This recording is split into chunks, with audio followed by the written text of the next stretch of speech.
Alright, so I got these pre-cuts. I'll put the price. Take a picture of the price. I'll put it in the video. But I'm going to use a Milton saw. If you don't have a saw, you could use a Sawzall or a skill saw. Harbor Freight has some cheap ones. Recommend getting them. But getting these already pre-cut makes it a lot easier and less of a mess. Especially if you're working in like a tight space. But yeah, let's do some measuring and then we'll move on.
My measuring tape down.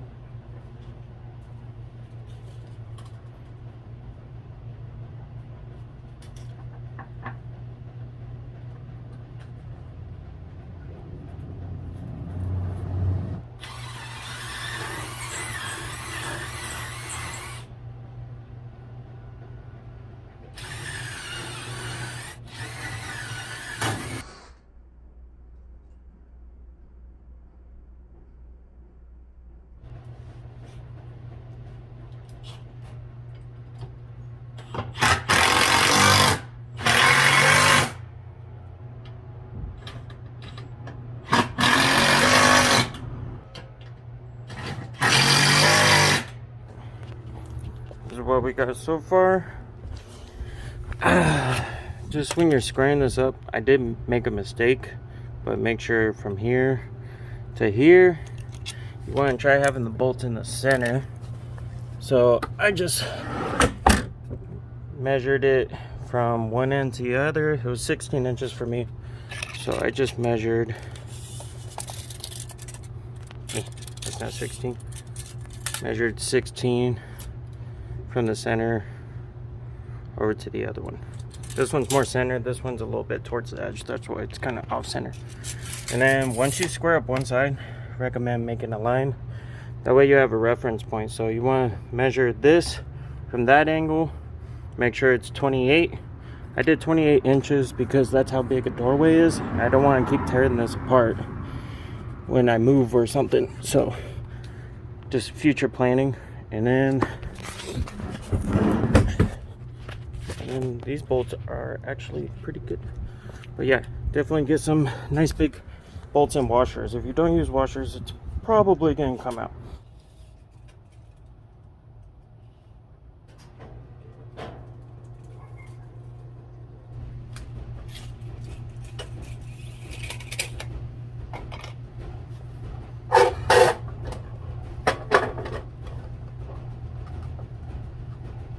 So here's a little trick,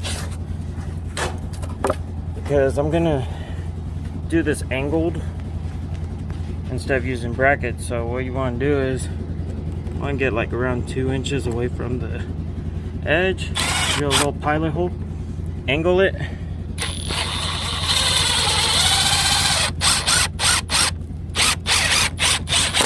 and see it come out. There you go. Now you can have your screws go in at an angle. Not have to worry about any angle brackets in that.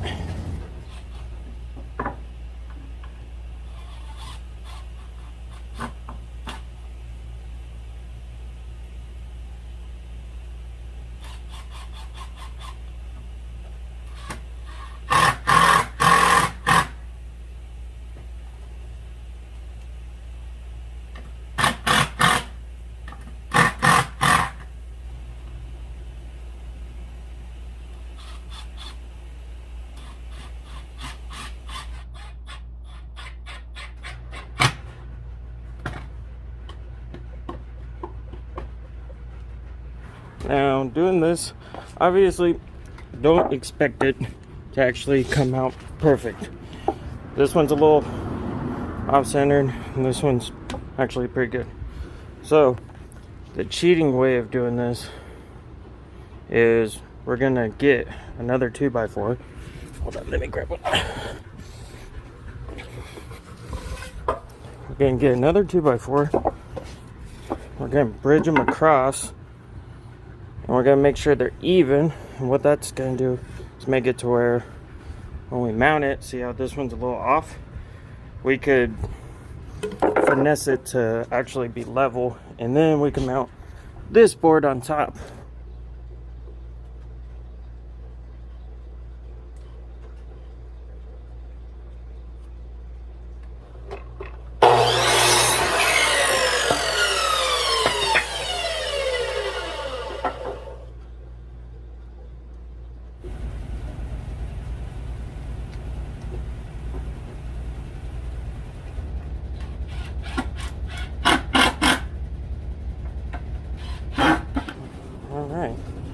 Turns out this piece of wood was so tweaked that I actually made it seem like it was 1.5 inches more than what it needed to be.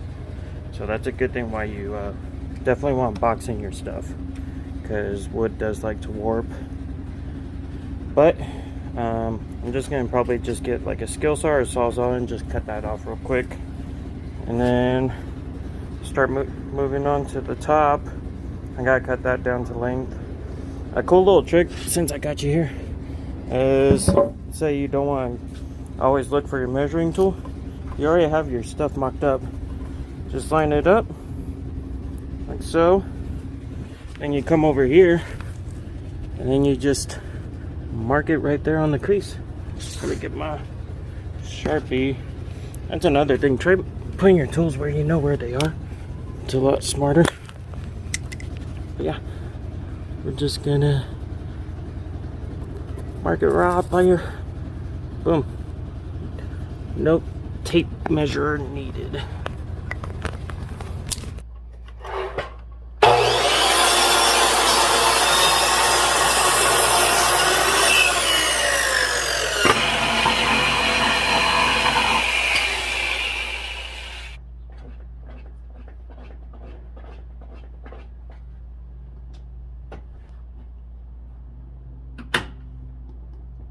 Wheelie time.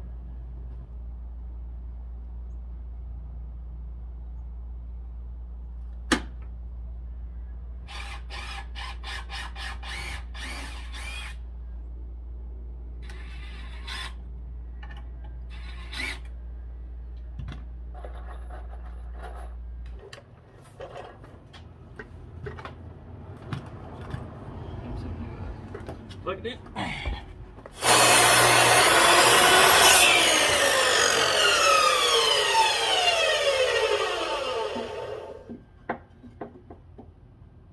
So another thing you could do they'll do at Home Depot is just try getting some small pieces. These are like 10 inches. Have them 45-degree on each. And then we could have that as extra stability. I was hoping, I don't know why I was hoping that was going to be enough, but it's not enough. But we got the table one. See how wobbly it is. After we do that, but since I'm in the States and everything is left-hand drive, I'm thinking what I want to do, let me see if I have some extra wood. Ooh, here's some right here. Always keep your wood. You never know. You can make small little projects. Good for Christmas. But I'm thinking, because I have my shifter, I might just do it like that. Box that in. I'll make it extra sturdy. And maybe have a piece that comes out and then hook my shifter up right there. And then probably back here I'm gonna have a piece that goes up, because I'm running a traditional style e-brake in my car, and I want to try mimicking it as much as possible. So sorry for the mess. Ah, shit. So I'm running this e-brake. I'm gonna do it inline e-brake, which means you don't have the dual set up in the rear. It actually plumbs through from the two brake lines that go to the rear to each caliper. I'll do a video on that once it comes down to it. It might be a while though, because I'm gonna be moving soon, so don't worry, we're gonna work on this. I want to work on it. Oh, neat little fact, my friend bought this car and it was in a drive-by. There's a little bullet hole, so he calls it Silver Bullet. Let me know what you think of the name. But yeah, I'm gonna start working on this some more and we'll see what I come up with. I'm kind of doing it as I go.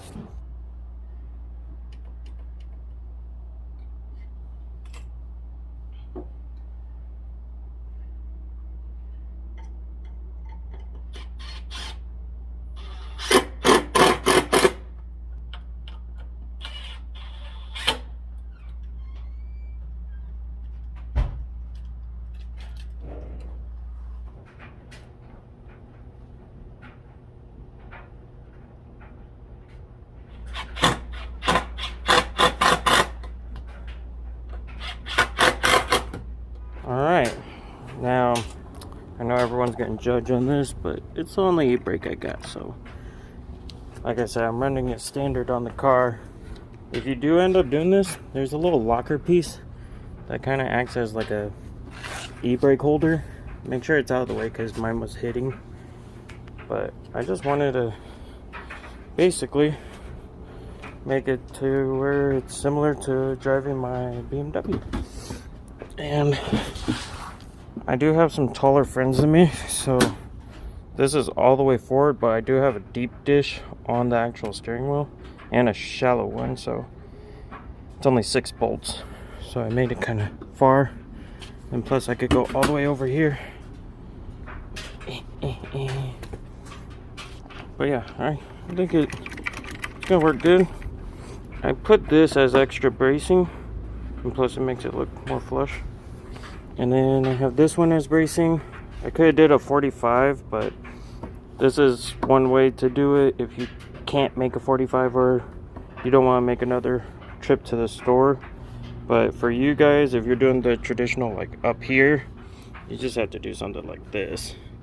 But if I was you, let's say this was your e-brake mounting point, I would cut a piece from here up to here. That way when you pull it, it pushes up and goes up here. But make sure if you're doing that, use screws. I bought these big old screws. I bought a bunch of them because I always do random projects, but those were like 29 bucks. You might be able to find them cheaper somewhere else. It's kind of expensive, but For the most part, everywhere else you could use nails. Just try to get a couple for the top piece so this doesn't want to come undone. And take the time to actually drill out your holes, because if you don't, you're going to stress crack and then you're going to have a big old issue. This one I bought, it was already stress cracked, but since I used pilot holes, it came out fine. It's not the prettiest. I could have made it more prettier, but I just wanted to get it to where I could just drift. I'm not trying to be all pretty. That's why it's made out of wood. Ugh. But it's definitely cheap. I bought the seat. You could go to pick apart. It's usually, I think, like 60 bucks or 40 bucks. But my friend had this one and it's brand new. So I paid 100 bucks, even though it's like a $200 seat. And then the wood, the pre-cuts, I think I spent 40 bucks on. And then this piece was 20 bucks. Or you could buy the whole 8 foot and it's like 40 bucks. But roundabout, it's like 50 bucks. And then, one thing I'm wondering is if I should have made this a little bit longer. That way when it's sitting all the way back, it doesn't rock. But this isn't level, so we'll see how it goes in the room. But yeah, I'm pretty happy with it. You can also paint it, but I'm gonna go test it out. We'll see if there's anything that needs fixed up on this. Alrighty, so like I put earlier in the video, I made this 20 inches tall because 25 inches, like I looked like a granny who couldn't see over the steering wheel. It was pretty sad, but it ends up being good. It's not real wobbly, but it's definitely secured. Definitely happy with it. Not bad for 50 bucks. I think it's worth the money. I have it pointed over here because I have the Oculus, so definitely worth getting the virtual. Or it is short enough to where you can actually put it underneath the PC, and then have it in front. You could just scoot over the screen and make it that way too. But definitely worth it. Let me know what you guys think in the comments, and have a great day.